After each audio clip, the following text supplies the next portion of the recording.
जय श्री कृष्ण दोस्तों। इस महाकुंभ में बहुत रंग बिरंगी चीज़ें भी देखने को मिली हैं। कुछ अच्छी चीज़ें जो शायद कभी नहीं भूलने वाली हैं, और कुछ ऐसी संस्कारहीन चीज़ें दिखी हैं जिनमें संस्कार बिल्कुल छू नहीं गया है। ऐसी भी चीज़ें देखने को मिली हैं कि जो कि सुन के रोए खड़े हो जाते हैं।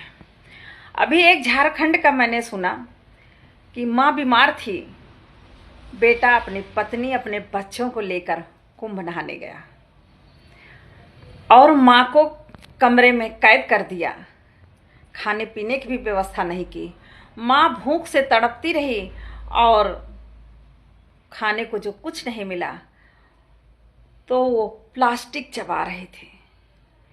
जब पड़ोसियों ने उसका रोना, उसका चिल्लाना सुना, अंदर से जब वो चिल्लाना शुरू किया बुजुर्ग ने, तो पड़ोसियों ने उसके बेटे को फ़ोन किया। बेटे का तो फ़ोन लगा नहीं, और लगा भी तो वो भीड़ में सुनेगा कहाँ। और बेटी को फ़ोन करके उसको बुलाया तो बेटी आकर ताला तोड़कर अपनी माँ को अपने घर लेके गई। ये बेटा पुण्य करने गया है। आप बता सकते हैं कि इसे महाकुंभ का पुण्य प्रताप कुछ मिलेगा, कुछ फल मिलेगा इसको? कहते हैं कि महाकुंभ में अपने बुजुर्गों को स्नान कराना चाहिए। जवान जाए या ना जाए, बच्चों का कोई ज़रूरी नहीं है, लेकिन बुजुर्गों का जीवन कितने दिन होता है कोई नहीं जानता है। इसलिए अपने बुजुर्गों का स्नान कराना जरूरी होता है। और सही मायने में ये महाकुंभ महात्माओं का, बुजुर्गों का होता है, क्योंकि इनके जीवन का कोई टाइम नहीं है कि कब इनकी जीवन ज्योति समाप्त हो जाए। तो बुजुर्ग तो घर में बैठे हुए हैं, और जवानों ने शायद इतना पाप कर लिया है कि वो अपने माँ बाप को ही घर में बंद कर करके और कुंभ नहाने जा रहे हैं। बहुतों को तो मैंने ये देखा है कि अपने माँ बाप को लाकर, बुजुर्ग माँ को लाकर, बुजुर्ग माता पिता को लाकर कुंभ में ही छोड़कर चले गए हैं। माँ गंगा के हवाले करके चले गए जिंदा ही। तो क्या ये पुण्य कमा रहे हैं?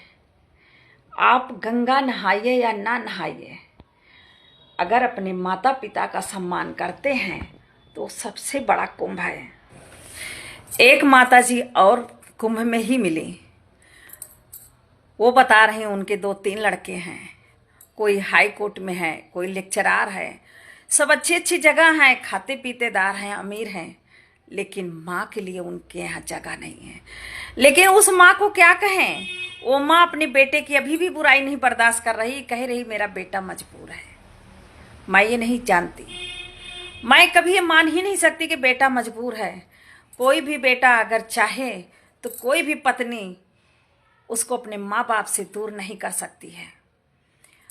बेटा जब तक चाहता है कि माँ बाप उसके साथ रहें, तो कभी भी कोई भी पत्नी में इतना ताकत नहीं है कि वो उसके माँ बाप से उसको अलग कर दे। माँ बाप को बुढ़ापे में सहारा ना देना पत्नी से ज़्यादा, बहू से ज़्यादा बेटे की जिम्मेदारी होती है।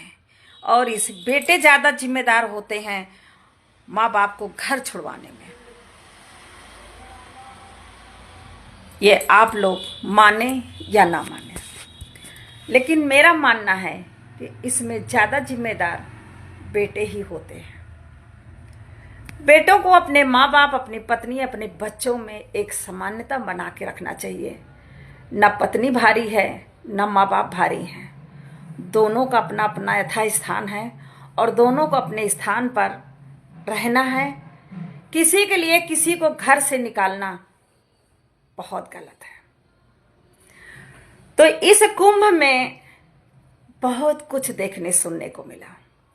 मैंने एक चीज देखा कि ट्रेन से लोग कुंभ नहा के ट्रेन से वापस जा रहे हैं, तो जो ट्रेन में चने वगैरह बेचते हैं गरीब लोग, वो नीचे से ऐसे टहल टहल के बेच रहा है, लोग ऊपर से लूट रहे हैं, हंस हंस के लूट रहे हैं, मजाक कर रहे हैं, लूट के उसका पूरा चना खा गए, उसे 1 रुपया नहीं दिया। ये पुण्य कर रहे हैं। ट्रेनों में मारपीट कर रहे हैं, ट्रेनों में क्षति पहुंचा रहे हैं। तोड़फोड़ कर रहे हैं, सरकारी चीज़ों का नाश कर रहे हैं, गंगा में स्नान करते हुए लाठी डंडे चल रहे हैं, मारपीट हो रही है, ये कौन सा पुण्य कमा रहे हैं? मेरे समझ में नहीं आया। ये सब देखते हुए मुझे ये लगता है कि अगर मैं कुंभ नहीं गई हूं तो मैंने कोई पाप नहीं किया है। मैंने घर में ही रह के गंगा मैया को, त्रिवेणी मैया को नमन किया है, उनके नाम से स्नान किया है। और मैं यही सोचती हूँ कि मेरे से अगर कुछ अच्छा हो सके इंसान के लिए या पशु पक्षी जानवरों के लिए, अगर मेरे से कुछ अच्छा हो सके तो मैं वो करके कुंभ का पुण्य पाऊंगी। मैं इस पर विश्वास रखती हूँ। सिर्फ गंगा में डुबकी लगा लेने से ही पुण्य नहीं मिलता है मेरे भाई। इस पे मुझे एक बात याद आई है।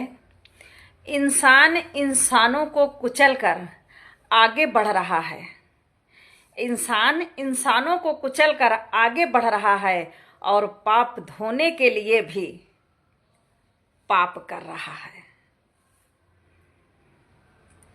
क्योंकि अगर हम रास्ते में किसी को सताते हैं, किसी का सामान लूटते हैं, किसी के सामान की तोड़ फोड़ करते हैं तो वो पाप ही है।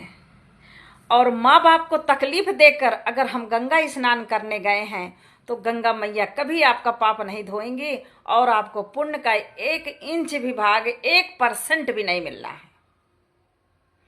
ये भगवान श्री कृष्ण जी भी कहते हैं कि भगवान माँ बाप से बढ़कर कुछ भी नहीं है।